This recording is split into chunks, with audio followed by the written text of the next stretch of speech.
estamos también en un proceso de concientización, porque la cuarta transformación es una revolución de las conciencias.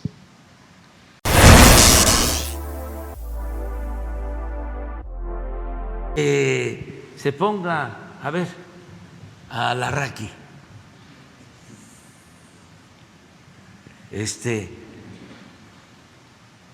o les cuento, ¿no?, que el señor Larraqui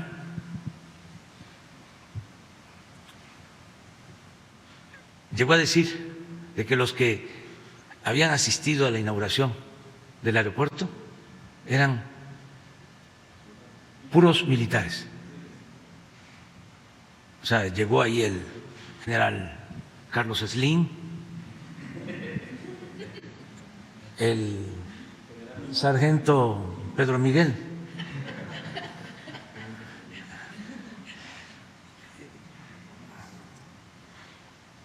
y así otros, ¿no? Pero hay mucha deshonestidad intelectual.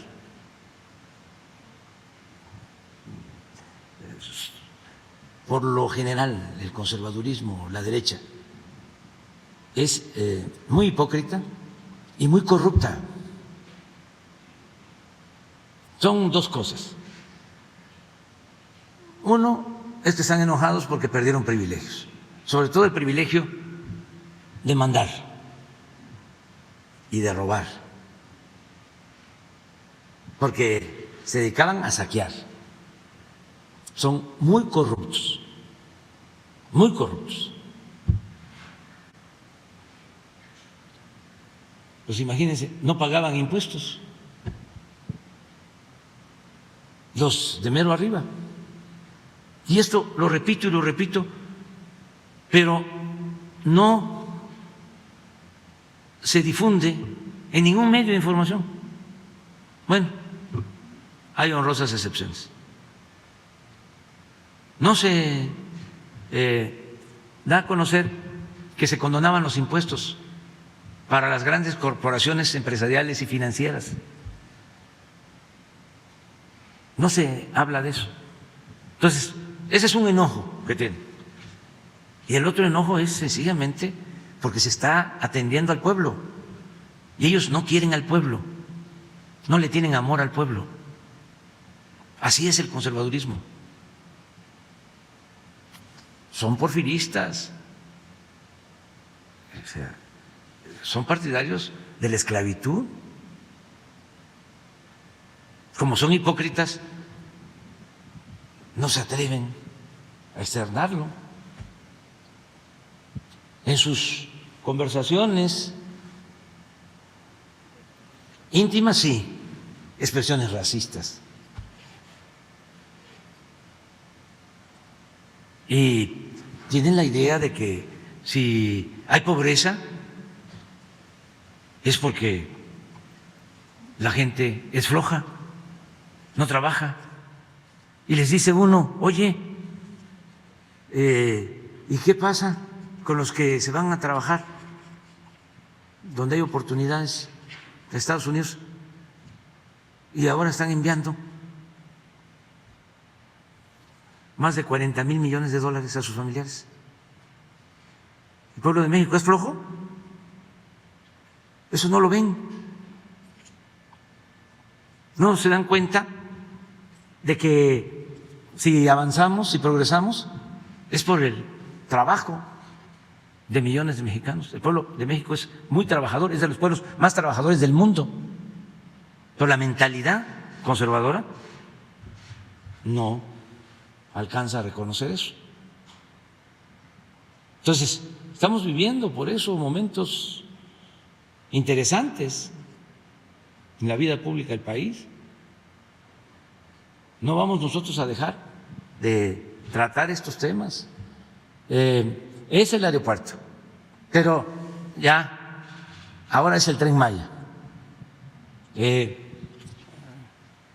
Convencen o contratan a artistas, ¿no?, a pseudoambientalistas supuestamente preocupados por la defensa del medio ambiente, y empiezan una campaña, ¿no?, contra del Tren Maya.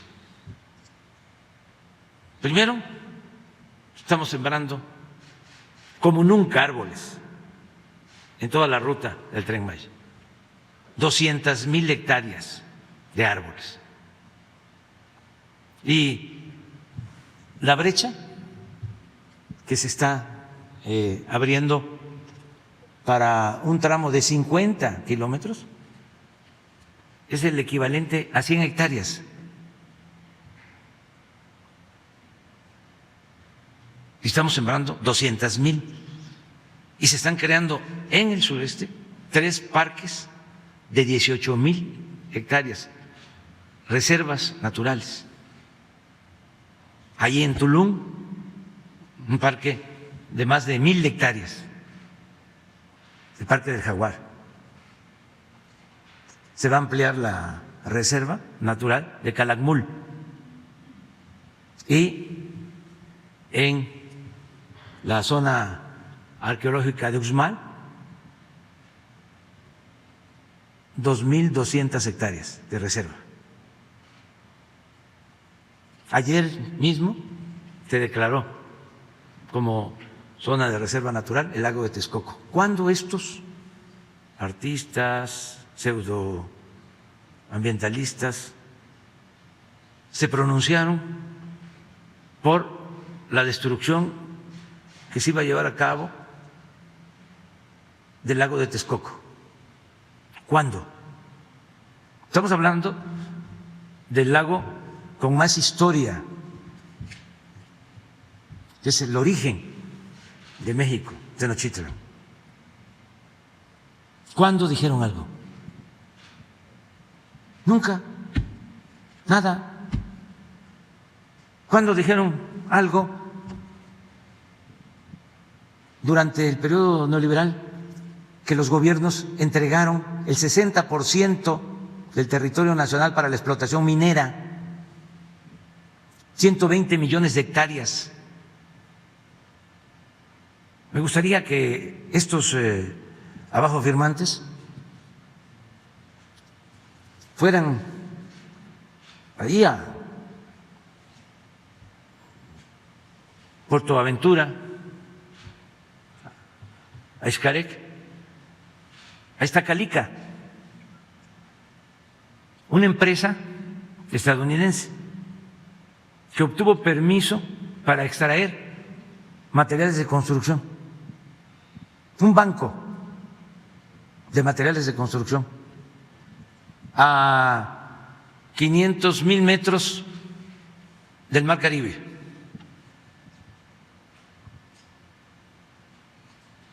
Les dieron el permiso en la época en que estaba la señora Julia Carabias, ambientalista, que era la secretaria de Medio Ambiente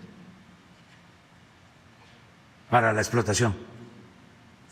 Y todo ese material se lo llevaban a Estados Unidos para la construcción de carreteras. A ver si no hay una foto de Calica. Y ahora resulta que se rasgan las vestiduras. ¿A qué atribuye, presidente? Precisamente era mi segunda ¿Mande? pregunta. Digo, era mi segunda pregunta. ¿A qué atribuye la actitud de estos actores y músicos en el contexto que se está dando? Sobre todo, usted lo mencionaba en el tema minero en el estado de Guerrero, pues son hacen muy minería conservadores. a cielo abierto, entonces han depredado cerros y no se ha visto estas posturas. Y si no cree o considera que puede ser una estrategia como la que se detectó del Partido Verde de contratar personas o personajes de redes sociales para hacer este tipo de campañas. Es una campaña en contra, porque son muy conservadores, son fifís. Ahora están convocando a una marcha,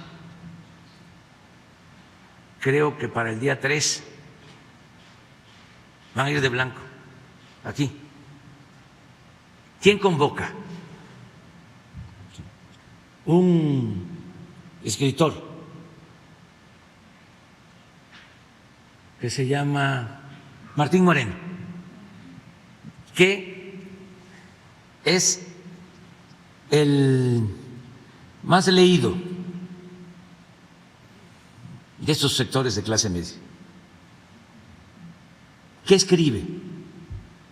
Martín Moreno, y vende muchísimo. Escribe todo aquello que es contrario a los intereses del pueblo. Cuestiona al general Cárdenas, desde luego a todos los dirigentes populares. Pero eso complace a ese sector. Él está convocando a esta marcha. Entonces, es todo un pensamiento muy conservador, y esto antes ni siquiera se sabía. Ahora hay esta polémica que es muy importante, pues para que tengamos más capacidad de análisis, de reflexión, tengamos también más información, que no haya manipulación, porque antes pues los medios de información eran los que formaban opinión pública. Yo siempre voy a estar recordando, y ofrezco disculpa por repetirme, pero es mi trabajo, informar, orientar, concientizar. Yo siempre voy a estar recordando que el ideólogo más importante del conservadurismo en el siglo XIX, Lucas Alamán, que es el que anima a Santana a que regrese después de la tragedia, después de que nos quitaron más de la mitad del territorio y Santana se va al exilio. Él escribe y le dice: venga, regrese, le necesitamos. Ya Santana había estado en 10 ocasiones en la presidencia. México, como lo escribió el maestro González Pedrer, era país de un solo hombre. Y una de las cosas que le dice en su carta Lucas Alamán a Santana es: no tenga ninguna preocupación, nosotros manejamos los periódicos en México, los periódicos de la capital y los periódicos en los estados más importantes, y nosotros decidimos sobre, no dice opinión pública, utiliza la palabra la opinión general. Nosotros formamos a la opinión general a través de los medios, y en efecto empieza una campaña en favor del regreso de Santana, y desde que llega a Veracruz hasta que se traslada a la Ciudad de México, en todo el camino es aclamado. Estamos hablando de 1852. Entonces, ¿cómo el conservadurismo, con el control de los periódicos, dominaba? Eso es antes de Hitler, de Goebbels, que decía que una mentira que se convierte, una mentira que se repite muchas veces, puede convertirse en verdad. Antes de la propaganda hitleriana. Bueno, pues eso en México se mantuvo durante mucho tiempo, y en el mundo. Por eso estamos viviendo un momento importantísimo en la historia. Porfirio Díaz tenía un periódico que se llamaba El Imparcial.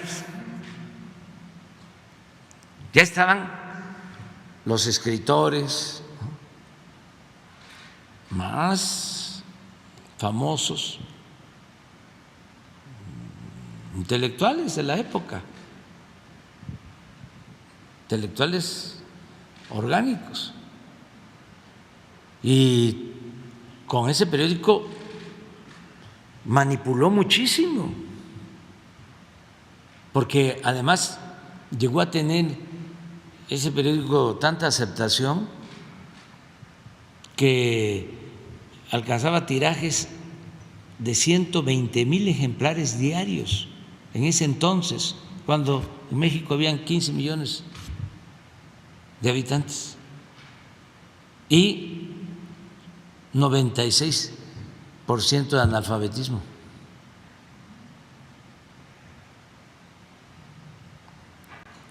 Y con ese periódico, y luego con otro que se llamaba El Debate,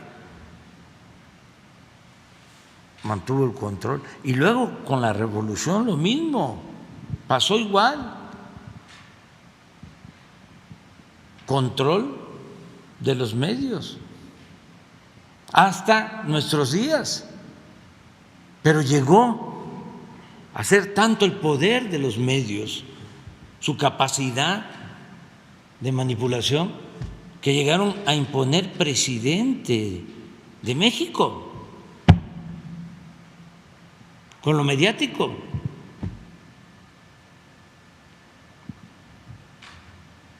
A nosotros nos trataron de destruir. Nos robaron la presidencia en el 2006 y además de eso, la campaña en contra era para que dejáramos de existir políticamente. Nada más que somos muchos, millones. Por eso estamos viviendo, repito, un momento extraordinario. Mujeres, hombres libres, conscientes, que nunca perdieron la fe en la causa que se defendía. Y seguimos adelante. Y en política, como decía Maquiavelo, es virtud y fortuna. No solo era imaginación y talento y trabajo, suerte. Tuvimos suerte, porque después del fraude del 2006, el 7, el 8, 2007, 2008 fueron años durísimos de linchamiento público. He hablado de eso en otras ocasiones. ¿A qué me dediqué? A recorrer los pueblos de México. Y eso nos ayudó mucho, porque el mismo Calderón, cuando le preguntaban por mí, decía: ahí anda, puebleando, se reúne con 15, con 20, con 30 gentes. Me dieron por muerto, políticamente hablando, y nos dejaron. Tuvimos suerte y seguimos adelante. Y se logró la transformación. Por eso no podemos nosotros dar ni un paso atrás, ni siquiera para tomar impulso. Y hasta ofrecemos disculpa a nuestros adversarios, a los integrantes del bloque conservador, pero que nos entiendan, no somos iguales. Yo no estoy pensando en que México sea como Canadá, no. Yo estoy muy orgulloso de México y de su pueblo. Y de las grandes civilizaciones que florecieron en lo que es México. Gracias a esas culturas hemos salido adelante y hemos enfrentado todas las adversidades por las culturas, hemos enfrentado epidemias, hambrunas, inundaciones, temblores, malos gobiernos, la peste de la corrupción. ¿Por qué resistimos? ¿Por qué no pudieron destruir por completo a México? Vaya que en este periodo neoliberal se esmeraron en saquear al país. Es el periodo de más saqueo en la historia de México. En 36 años saquearon más que en 3 siglos de dominación colonial. Cuando íbamos a entrar, me dijo un alto, muy alto político o de mucha jerarquía, ¿cómo le va a hacer? Y le digo, pues con lo que nos dejaron, porque no alcanzaron a llevárselo todo, con eso vamos a salir. Y así estamos saliendo. No alcanzaron a privatizar el petróleo por completo, no les dio tiempo.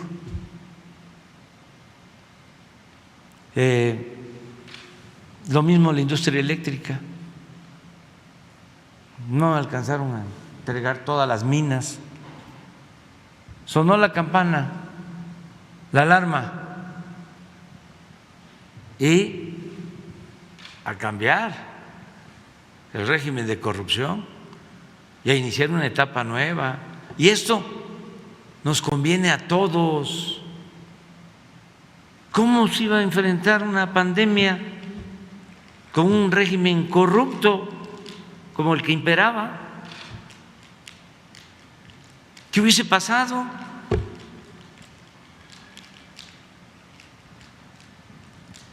¿Hubiesen habido vacunas para todos? ¿Se hubiese vacunado a todo el pueblo?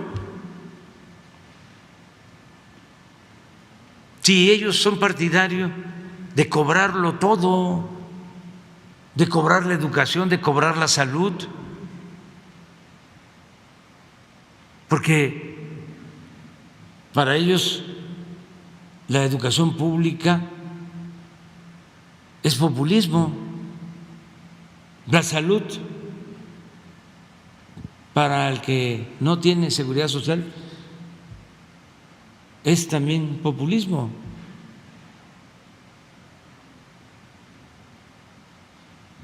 Porque esa es la mentalidad conservadora.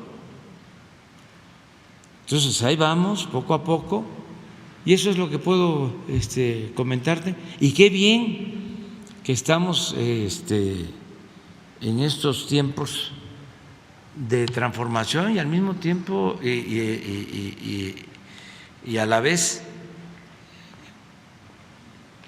confrontando ideas, y que lo estemos haciendo de manera pacífica.